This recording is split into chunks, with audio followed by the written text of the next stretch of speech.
Dear Ukrainian President Zelensky, I see you and your Western pals have added me to the Peacemaker list, the list used by Ukrainian forces to execute people captured in Ukraine that are deemed to be enemies of Ukraine. I must say, by adding journalists, that's very democratic of you. You and the Western government supporting this list should be proud. I want to look at the laws that you claim I have broken and give my defense. The first crime, propaganda of Nazism and fascism by the Ukrainian armed forces. I actually went to the Donbass territory that you call Ukraine, and I spoke to the people there. These are the people that lost everything. They've lost loved ones and they've lost their homes. These people want to hold the responsible parties accountable for what has happened, and yet they told how your forces would use them as human shields. 160. Там сидели на крыше украинские защитники. Они распалили там костер и пуляли туда. Дом сгорел. Дом сгорел. Когда хотели, получается, люди хотели тушить пожары, их снайперы расстреляли украинские. Тушить. А его, получается, этих людей, которые тушили, их расстреляли снайперы. Одного человека, да? Нет, там их, было 5 человек. Нет, Да, вот, а 5 человек там тоже были, которые там... Дети там, вот мы сидим в подвале. How your forces would shoot at them for trying to leave and evacuate. And they shooting for us from automats, yes, Ukrainian. They see it.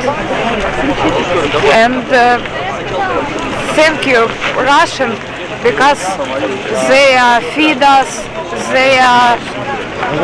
Giving you clothing? Yes, yes. And only they. Ukrainian don't help us. Anyway, Ukrainian shooting for us. They killing our people. Когда русские солдаты вошли в подвалы, проверять, нет ли украинцев, то они ужаснулись, сколько в подвалах людей. А сказали, что люди все вывезены, эвакуированы из города. Наш президент великий, Зеленский. Наши власти украинские сказали, что люди с города эвакуированы. They told how your men would come to the intensive care hospitals and steal all the medicine from the sick and the injured, and how they would steal the food that they could, and the food that was edible that they couldn't take with them, they would smash on the ground with their boots. Тушенку забирают, а продукты берут, И рассыпают макароны, вот это все. чтобы никому ничего не давали. The Ukrainians did? They cook everything? Да, Like medicine and medical supplies? Россия дает, Россия дает, они уничтожают твари. тушенку забирают, а продукты уничтожают. Bring them more? Это самые натуральные фашисты. Now, this was not me reporting at all. These were interviews with the words given by the people. And these are the Nazi symbolism used and worn by your own troops. Now, the second crime that you allege that I participated in, participation in the information special operation of Russia, the aggressor country and terrorist, against Ukraine. Now, is this what we are calling journalism these days? By this very definition, every journalist who went to Syria, Iraq, Afghanistan, and other places with the United States is guilty by a crime punishable by execution? Now, the next crime you listed was information support for the open military attack of fascist Russia on Ukraine. You got me on this one. Before the special operation even began, President Putin himself came to my apartment, an American guy living in Moscow, and asked me to brief him on everything that I knew about Ukraine. Now, unfortunately, the only thing I understood about Ukraine at the time was the quality of women there on Tinder. And I told him that in this case, it was much better just to stay in Russia, where all the best women are. Now, the last one you list on the site is encroachment on the sovereignty and territorial integrity of Ukraine. Now, in my defense on this one, I passed through passport control on the Russian side and then on the Ukrainian side, but the Ukrainian side, they were having electrical problems. And as a result, the Ukrainian Border Patrol officers were absent. Now, if they were there, I would have gladly given them my documents to pass through the border.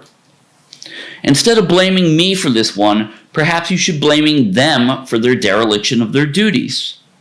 Now, I understand that you're upset that me and my colleagues have been to your country reporting truth, and it reflects poorly for you. And while I think my execution is unwarranted, I don't want you to be completely unhappy that I suffer no punishment at all. So here's my proposal for you.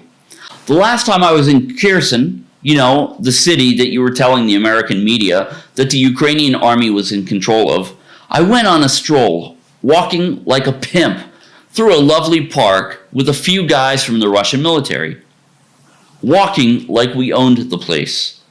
Anyway, we came across a coffee stand and I decided to buy a cappuccino for me and the guys. The problem was the coffee stand was only equipped to take the Ukrainian currency hryvnia.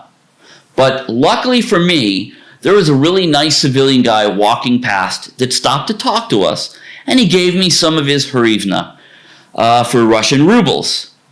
Now, I'm thinking maybe it was kindness because he was so nice to us, and we had a really nice conversation. He was very happy that Russia was now there. But I think he understood that soon the currency would be changing. Anyway, after paying, I have 30 hryvnia left. I would be happy to give this to you as a payment of a fine. Now for you, I would imagine 30 hryvnia would be symbolic, like the 30 pieces of silver Judas got for betraying Jesus. You have sold out your country. I implore you to take this offer. It's a great deal. Obviously not as great as the $40 billion my government gave to you and your cronies so they could launder it and make most of it disappear into your and the American politicians and your cronies' bank accounts. But it's still money that you didn't have before, and then you could use this money to feed your troops that don't have any food. Maybe then they won't run away.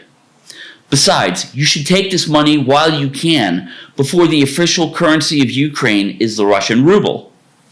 Now, speaking of that $40 billion, I'm pleased to see how much pandering it bought from the West, getting rid of the Nazi symbolism on the Azov uniforms and simultaneously wearing the LGBTQ plus gay pride uniform patches was a very nice touch, and just in time for Gay Pride Month, no less. Mr. Zelensky, you are a wonderful actor. Between you and the CIA and the censoring of American technology companies, your acting has fooled millions of unsuspecting people around the world. It's just that some people are much harder to fool than others.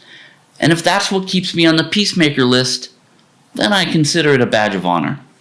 Have a good day, and I will see you the next time I'm in Ukraine. Peace.